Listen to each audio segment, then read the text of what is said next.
ಅಲ್ಲ ಬೇಕು big boss show ಅಂತ ಅವ್ರಿಗೆ ಏನು ಹೇಳ್ತೀರಿ? ಸರ್ ಅದು ಅಲ್ಲ ಸರ್, ಅದು ನಿಮಗೆ ಏನು ಮೆಸೇಜ್ ನೀವೇ ಸರ್, ನೀವು ನೋಡಿ ಸರ್, ನನಗೆ ರಿಪಬ್ಲಿಕ್ ಟಿವಿಯಿಂದ ನಾನು ಭಾಳ ಗೌರವ. ಯಾಕಂದ್ರೆ ಪ್ರತಿಯೊಂದು 3 ಸಮಸ್ಯೆ ತಗೊಂತಂದ್ರೆ ಇವರು ನಮ್ಮ ಸರ್ ತಗೊಂತಾರಲ್ರಿ, ಆ ಕಾರ್ಯಕ್ರಮ ನಡೆಸ್ಕೊಡ್ತಾರಲ್ಲ, ಅಲ್ಲೇ ಸ್ಪಾಟಲ್ಲಿ ಎಲ್ಲ ಅಧಿಕಾರಿಗಳು ಕರೆಸಿ ಎಲ್ಲ ಅಲ್ಲಿ ಸ್ಪಾಟಲ್ಲಿ ನಿರ್ಣಯ ತಗೊಂತಾರಲ್ಲ. ನಿಮ್ಮ ಟಿವಿಗೆ ನಾನು ಹ್ಯಾಂಡ್ಸ್ ಅಪ್ ಸರ್. ಯಾಕಂತ ಕೇಳಿ ನಿಮ್ಮ ಟಿವಿ ಯಾವಾಗಲೂ ನೋಡ್ತಾ ಇರ್ತೀನಿ ಸರ್. ಚಾನಲ್ ಒಳ್ಳೆ ಚಾನಲ್ ಸರ್ ನಿಮ್ದು. ಯಾವುದೇ ಪಕ್ಷದ ಪರವಾಗಿಲ್ಲ, ಯಾವುದಿಲ್ಲ ಸರ್. ನಿಮ್ದೊಂದು ನಿಮ್ಮ ದಿಟ್ಟ ನಿರ್ಧಾರದಿಂದ ಮಾಡ್ತಾರಲ್ಲ ಸರ್. ನಾನು ಯಾವತ್ತಿ ನಾನು 101 ನಮಸ್ಕಾರ ಸರ್ ನಿಮ್ಮ ಚಾನಲ್ಗೆ ಸರ್. Thank you sir. ನೋಡ್ತಾ ಇರಿ ಹಿಂಗೆ ರಿಪಬ್ಲಿಕ್ ಕನ್ನಡನ. ನೀವು ಹೇಳೋದು ನಮ್ಗೆ ಅರ್ಥ ಆಗ್ತಾ ಇದೆ. ಮೆಸೇಜ್ ಏನೂ ಇಲ್ಲ, ಅದಕ್ಕೆ ಬೇಡ ಅಂತ ಹೇಳ್ತಿದ್ದೀರಿ. Okay, thank you. ನಟೇಶ್ ಅಂತ ಕರೆ ಮಾಡಿದ್ದಾರೆ. ನಟೇಶ್ ಅವರೇ ನಮಸ್ಕಾರ. ನಮಸ್ಕಾರ ಸರ್. ಏನನ್ಸುತ್ತೆ ನಿಮಗೆ? ಸರ್ ಈಗ ತಾನೇ ಹೆಲ್ತ್ ಡಿಪಾರ್ಟ್ಮೆಂಟ್ ಇಂದ ಒಬ್ರು ಬಂದಿದ್ರು ಅಲ್ಲಿ ಇದಕ್ಕೆ ಬಿಗ್ ಬಾಸ್ ಇದ್ರಲ್ಲಿ ನೋಡಿದೆ ನಾನು. ಹೌದು, ಹೆಲ್ತ್ ಅವ್ರು ಬಂದು ಏನಂತ ಹೇಳಿದ್ರು ಅಂದ್ರೆ, ನಾವು ಆ ಡೆಂಗ್ಯೂ ಸೊಳ್ಳೆ ಇದೆಯಾ ಇದಿದೆಯೋ ಚೆಕ್ ಮಾಡಕ್ ಬಂದಿದೀವಿ ಅಂತ ಹೇಳಿದ್ರು.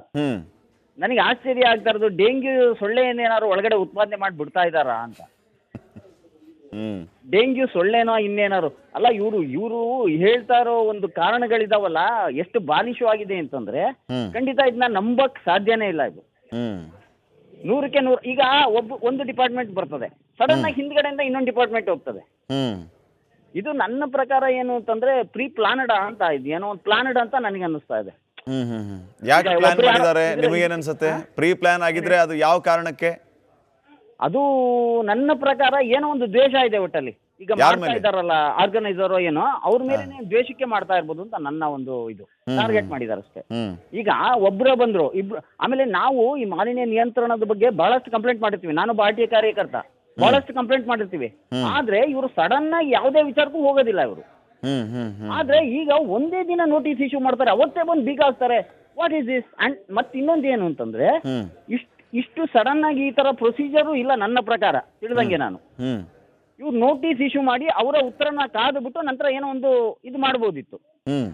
ಬಟ್ ಇವ್ರು ಹೇಳ್ತಾ ಇರೋದು 2024ರಲ್ಲಿ ನೋಟಿಸ್ ಕೊಟ್ಟಿದ್ದೀನಿ ಅಂತ. 24ರಲ್ಲಿ ಕೊಟ್ಟ ಮೇಲೆ ಇಷ್ಟು ದಿನದ ತನಕ ಏನ್ ಮಾಡ್ತಾ ಇದ್ರು ಅಂತ ನನಗೆ ಅರ್ಥ ಆಗ್ತಾ ಇಲ್ಲ. ಅವ್ರು ಉತ್ತರನೇ ಕೊಡ್ಲಿಲ್ಲ, ಅದಕ್ಕೆ ನಾವು ಬಂದಿದ್ದೀವಿ ಅಂತ ಹೇಳ್ತಿರೋದು ಅವರು. ಸರಿ ಸರ್, ನಾನು ಇನ್ನೊಂದು ಹೇಳ್ತೀನಿ ವಿಚಾರ. ಈಗ ವಾಯು ಮಾಲಿನ್ಯ ನಿಯಂತ್ರಣ ಇದಕ್ಕೆ ಬರ್ತದೆ ಅಂತಂದ್ರೆ ಅದು ಫ್ಯಾಕ್ಟ್ರಿ ಗಿಕ್ಟ್ರಿ ಅದೆಲ್ಲ ಬರ್ತದೆ. ಕೇವಲ ಇಷ್ಟು ಜನ ಇರ್ತಾರೆ, ಇವರಿಂದ ಯಾವ ರೀತಿ ಮಾಲಿನ್ಯ ಆಗಿದೆ ಅನ್ನೋದು ನನಗಂತೂ ಅರ್ಥ ಆಗ್ತಾ ಇಲ್ಲ. ಈಗ ದೊಡ್ಡ ದೊಡ್ಡ ಫ್ಯಾಕ್ಟ್ರಿಗಳಲ್ಲಿ ಆಗದೆ ಇರುವಂತ ಮಾಲಿನ್ಯ ಈ ಬಿಗ್ ಬಾಸ್ ಇಂದ ಆಗಿದೆಯಾ ಅಂತ ಈ ವಿಚಾರ ಎಲ್ಲ ನೋಡ್ತಾ ಇದ್ರೆ ನನಗೆ ಅನ್ಸೋದು ಏನಂದ್ರೆ 90% ಟಾರ್ಗೆಟ್ ಅಂತಾನೆ. ಬಿಗ್ ಬಾಸ್ ಇಂದ ಮಾಲಿನ್ಯ ಆಗಿದೆ ಅಂತ ಅಲ್ಲ ನಟೇಶ್ ಅವರೇ, ಬಿಗ್ ಬಾಸ್ ಇಂದ ಮಾಲಿನ್ಯ ಆಗಿದೆ ಅಂತ ಅಲ್ಲ. ಆ ಜಾಗ ನಡೆಸ್ತಾ ಇರುವಂತ ಜಾಗ ಇದೆಯಲ್ಲ, ಅಲ್ಲಿ ಅಮ್ಯೂಸ್ಮೆಂಟ್ ಪಾರ್ಕ್ ಇದೆ, ವಾಟರ್ ಪೂಲ್, ಇವೆಲ್ಲ ಇಲ್ಲಿಂದ ತ್ಯಾಜ್ಯ ನೀರನ್ನ ಅವರು ರಿಲೀಸ್ ಮಾಡ್ತಾ ಇದ್ದಾರೆ ಅಂತ. ಯಾರು ಇಲ್ಲಿಂದ? ಎಲ್ಲಿ? ಬಿಗ್ ಬಾಸ್ ಇದರಿಂದ, ಆ ಜಾಲಿವುಡ್ ಸ್ಟುಡಿಯೋಸ್ ಸ್ಥಳದಿಂದ. ಸ್ಟುಡಿಯೋಸ್ ಗೊತ್ತಾಯ್ತು, ಸ್ಟುಡಿಯೋಸ್ ಅವರಿಂದ ಅಂತ. ಸರಿ, ಸ್ಟುಡಿಯೋಸ್ ನವರಿಂದ ಪ್ರಾಬ್ಲಮ್ ಆಗಿದ್ರೆ ಮೊದಲೇ ಕೊಟ್ಟು ಈ ಇದಕ್ಕೆ ತೊಂದರೆ ಕೊಡಬಾರ್ದಾಗಿತ್ತು ಅಂತ ನಾನು ಹೇಳೋಂತ. Okay okay, fine. Thank you Natesh ಅವರೇ ಕರೆ ಮಾಡಿದ್ದಕ್ಕೆ. ತಿಮ್ಮಯ್ಯ ಅಂತ ಕರೆ ಮಾಡಿದ್ದಾರೆ ಹಿರಿಯೂರಿಂದ. ನಮಸ್ಕಾರ ತಿಮ್ಮಯ್ಯ ಅವರೇ. ನಮಸ್ತೆ ಸರ್. ಈಗ ವಿಪಕ್ಷದವರು ಏನು ಆರೋಪ ಮಾಡ್ತಾ ಇದ್ದಾರೆ ಅಂತಂದ್ರೆ, ಜನಾಂಗೀಯವಾಗಿ ಟಾರ್ಗೆಟ್ ಮಾಡಿಕೊಂಡು ಬಿಗ್ ಬಾಸ್ನ ಕ್ಲೋಸ್ ಮಾಡಿಸಿದ್ದಾರೆ ಅಂತ ಹೇಳ್ತಿದ್ದಾರೆ, ರಾಜಕೀಯ ದುರುದ್ದೇಶದಿಂದ ಅಂತ ಹೇಳ್ತಿದ್ದಾರೆ. ನಿಮಗೇನು ಅನ್ಸುತ್ತೆ? ಸರ್ ಅವರು ಈಗ ವಿರೋಧ ಪಕ್ಷದವರು ಇರೋದೇ ಟೀಕೆ ಮಾಡಕ್ಕೆ ಸರ್. ಇರೋದೇ ಅವರು ಟೀಕೆ ಮಾಡಕ್ಕೆ ಸರ್. ಇಲ್ಲಿ ಯಾವುದೇ ತರವಾಗಿ ರಾಜಕೀಯ ತರಬಾರ್ದು ಸರ್ ಇವರು. ಈಗ ಅದು ತಪ್ಪು ಏನಾಗಿದೆ ಏನಿಲ್ಲ ಅನ್ನೋದು ಅದು ತನಿಖೆ ಮಾಡಿ ಆಮೇಲೆ ಏನಾಯ್ತು ಅದನ್ನ ಇದನ್ ಮಾಡ್ಲಿ ಸರ್.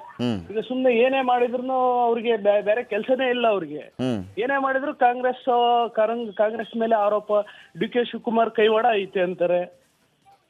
ಇದ್ರ ಮೇಲೆ ಅವರು ಆರೋಪ ಮಾಡೋಂಥದ್ದು ಏನಿಲ್ಲ ಸರ್. ಈಗ ನಾವು 11 ಸೀಸನ್ ನೋಡ್ಕೊಂಡ್ ಬರ್ತಿದ್ವಿ ಸರ್, ತುಂಬಾ ಚೆನ್ನಾಗ್ ಬರ್ತೈತೆ. ನಾವು ಫ್ಯಾಮಿಲಿ ಎಲ್ಲ ಕುತ್ಕೊಂಡು ನೋಡ್ತಾ ಇದೀವಿ. ಹಂಗಂತ ಹೇಳಿ ಸರ್ಕಾರದ ಮೇಲೆ ತರೋದು ನಮಗೆ ಸರಿ ಅನ್ಸ್ತಾ ಇಲ್ಲ ಸರ್. ಓಕೆ, ಥ್ಯಾಂಕ್ ಯು ಕರೆ ಮಾಡಿದ್ದಕ್ಕೆ ತಿಮ್ಮಯ್ಯ ಅವರೇ. ಹುಬ್ಬಳ್ಳಿಯಿಂದ ಕೃಷ್ಣ ಅಂತ ಕರೆ ಮಾಡಿದ್ದಾರೆ. ಕೃಷ್ಣ ಅವರೇ ನಮಸ್ಕಾರ. ನಮಸ್ಕಾರ. ನಿಮಗೇನು ಅನ್ಸುತ್ತೆ, ಏನ್ ಹೇಳ್ತೀರಿ?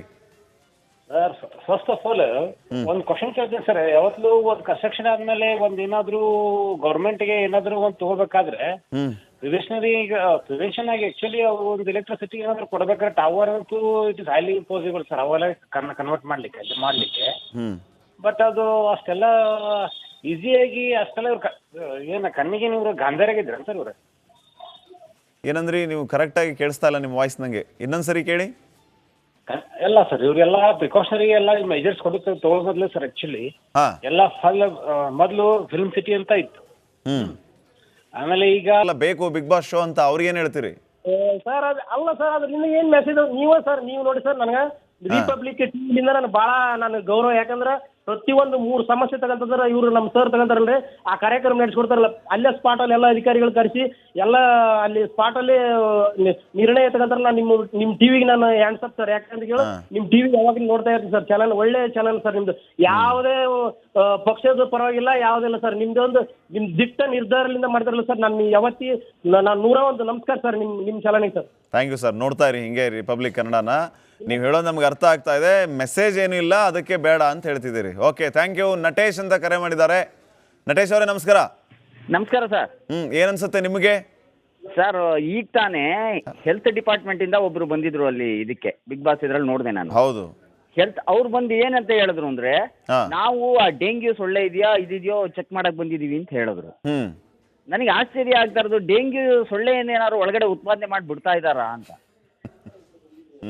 ಡೆಂಗ್ಯೂ ಸೊಳ್ಳೆನೋ ಇನ್ನೇನಾರು ಅಲ್ಲ, ಇವರು ಹೇಳ್ತಾ ಇರೋ ಒಂದು ಕಾರಣಗಳಿದಾವಲ್ಲ, ಎಷ್ಟು ಬಾಲಿಶವಾಗಿದೆ ಅಂತಂದ್ರೆ ಖಂಡಿತ ಇದನ್ನ ನಂಬಕ್ ಸಾಧ್ಯನೇ ಇಲ್ಲ. ಇದು 100ಕ್ಕೆ 100. ಈಗ ಒಂದು ಡಿಪಾರ್ಟ್ಮೆಂಟ್ ಬರ್ತದೆ, ಸಡನ್ ಆಗಿ ಹಿಂದ್ಗಡೆಯಿಂದ ಇನ್ನೊಂದು ಡಿಪಾರ್ಟ್ಮೆಂಟ್ ಹೋಗ್ತದೆ. ಇದು ನನ್ನ ಪ್ರಕಾರ ಏನು ಅಂತಂದ್ರೆ ಪ್ರೀ ಪ್ಲಾನಡ್ ಅಂತ, ಇದು ಏನೋ ಒಂದು ಪ್ಲಾನಡ್ ಅಂತ ನನಗೆ ಅನ್ನಿಸ್ತಾ ಇದೆ. ಯಾಕೆ ಪ್ಲಾನ್ ಮಾಡಿದ್ದಾರೆ ನಿಮಗೇನು ಅನ್ಸುತ್ತೆ? ಪ್ರೀ ಪ್ಲಾನ್ ಆಗಿದ್ರೆ ಅದು ಯಾವ ಕಾರಣಕ್ಕೆ? ಅದು ನನ್ನ ಪ್ರಕಾರ ಏನೋ ಒಂದು ದ್ವೇಷ ಇದೆ ಒಟ್ಟಲ್ಲಿ. ಈಗ ಮಾಡ್ತಾ ಇದಾರಲ್ಲ ಆರ್ಗನೈಸರ್ ಏನೋ, ಅವ್ರ ಮೇಲೆ ದ್ವೇಷಕ್ಕೆ ಮಾಡ್ತಾ ಇರ್ಬೋದು ಅಂತ ನನ್ನ ಒಂದು ಇದು, ಟಾರ್ಗೆಟ್ ಮಾಡಿದಾರೆ ಅಷ್ಟೇ. ಈಗ ಒಬ್ರು ಬಂದ್ರು, ಇಬ್ರು. ಆಮೇಲೆ ನಾವು ಈ ಮಾಲಿನ್ಯ ನಿಯಂತ್ರಣದ ಬಗ್ಗೆ ಬಹಳಷ್ಟು ಕಂಪ್ಲೇಂಟ್ ಮಾಡಿರ್ತೀವಿ. ನಾನು ಭಾರತೀಯ ಕಾರ್ಯಕರ್ತ, ಬಹಳಷ್ಟು ಕಂಪ್ಲೇಂಟ್ ಮಾಡಿರ್ತೀವಿ. ಆದ್ರೆ ಇವರು ಸಡನ್ ಆಗಿ ಯಾವುದೇ ವಿಚಾರಕ್ಕೂ ಹೋಗೋದಿಲ್ಲ ಇವರು. ಆದ್ರೆ ಈಗ ಒಂದೇ ದಿನ ನೋಟಿಸ್ ಇಶ್ಯೂ ಮಾಡ್ತಾರೆ, ಅವತ್ತೇ ಬಂದು ಬೀಗ ಹಾಕ್ತಾರೆ. What is this? ಅಂಡ್ ಮತ್ತೆ ಇನ್ನೊಂದು ಏನು ಅಂತಂದ್ರೆ, ಇಷ್ಟು ಸಡನ್ ಆಗಿ ಈ ತರ ಪ್ರೊಸೀಜರು ಇಲ್ಲ ನನ್ನ ಪ್ರಕಾರ ತಿಳಿದಂಗೆ. ನಾನು ಇವ್ರು ನೋಟಿಸ್ ಇಶ್ಯೂ ಮಾಡಿ ಅವರ ಉತ್ತರನ ಕಾದು ಬಿಟ್ಟು ನಂತರ ಏನೋ ಒಂದು ಇದು ಮಾಡ್ಬೋದಿತ್ತು. ಬಟ್ ಇವ್ರು ಹೇಳ್ತಾ ಇರೋದು 2024ರಲ್ಲಿ ನೋಟಿಸ್ ಕೊಟ್ಟಿದ್ದೀನಿ ಅಂತ. 24ರಲ್ಲಿ ಕೊಟ್ಟ ಮೇಲೆ ಇಷ್ಟು ದಿನದ ತನಕ ಏನ್ ಮಾಡ್ತಾ ಇದ್ರು ಅಂತ ನನಗೆ ಅರ್ಥ ಆಗ್ತಾ ಇಲ್ಲ. ಅವ್ರು ಉತ್ತರನೇ ಕೊಡ್ಲಿಲ್ಲ, ಅದಕ್ಕೆ ನಾವು ಬಂದಿದ್ದೀವಿ ಅಂತ ಹೇಳ್ತಿರೋದು ಅವರು. ಸರಿ ಸರ್, ನಾನು ಇನ್ನೊಂದು ಹೇಳ್ತೀನಿ ವಿಚಾರ. ಈಗ ವಾಯು ಮಾಲಿನ್ಯ ನಿಯಂತ್ರಣ ಇದಕ್ಕೆ ಬರ್ತದೆ ಅಂತಂದ್ರೆ ಅದು ಫ್ಯಾಕ್ಟ್ರಿ ಗಿಕ್ಟ್ರಿ ಅದೆಲ್ಲ ಬರ್ತದೆ. ಕೇವಲ ಇಷ್ಟು ಜನ ಇರ್ತಾರೆ, ಇವರಿಂದ ಯಾವ ರೀತಿ ಮಾಲಿನ್ಯ ಆಗಿದೆ ಅನ್ನೋದು ನನಗಂತೂ ಅರ್ಥ ಆಗ್ತಾ ಇಲ್ಲ. ಈಗ ದೊಡ್ಡ ದೊಡ್ಡ ಫ್ಯಾಕ್ಟ್ರಿಗಳಲ್ಲಿ ಆಗದೆ ಇರುವಂತ ಮಾಲಿನ್ಯ ಈ ಬಿಗ್ ಬಾಸ್ ಇಂದ ಆಗಿದೆಯಾ ಅಂತ ಈ ವಿಚಾರ ಎಲ್ಲ ನೋಡ್ತಾ ಇದ್ರೆ ನನಗೆ ಅನ್ಸೋದು ಏನಂದ್ರೆ 90% ಟಾರ್ಗೆಟ್ ಅಂತಾನೆ.